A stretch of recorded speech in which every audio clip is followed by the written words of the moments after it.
So I don't see this headlock counter very often anywhere else. Um, it's a really cool way to get into a crotch ripper.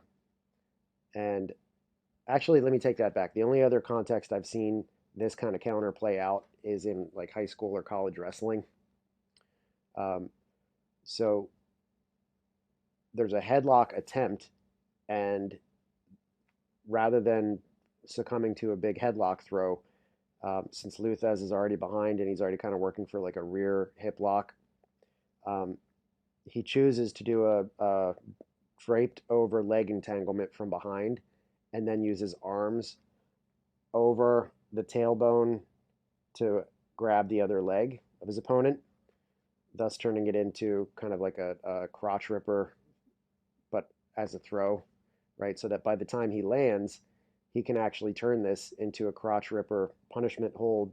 If it's modern day, this would be a crotch ripper submission.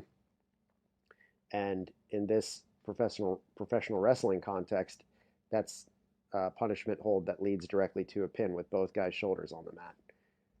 But just the process of getting to that position is really cool.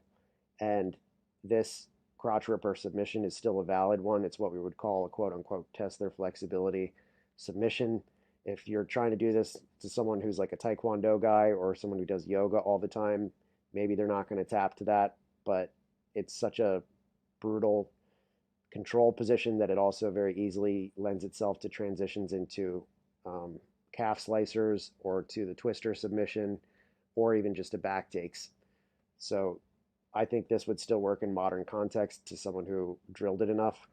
And it's just kind of a really cool bit of archival footage of Lou Thesz doing something that's like pragmatically possible for entertainment value, but that's what he specialized in. I mean, most of the submissions and punishment holds that he would use theatrically were ones that he actually competitively tested with his training partners. And that's why, as we look at this in a modern day, you could see this and say, wow, that really is a submission type. Like that really would result in a submission if someone was persistent enough about it, because that's where he got his theatrical moves from. Adversarial testing with his training partners to say, wow, which of these actually work and how can I do it in a way that's also entertaining?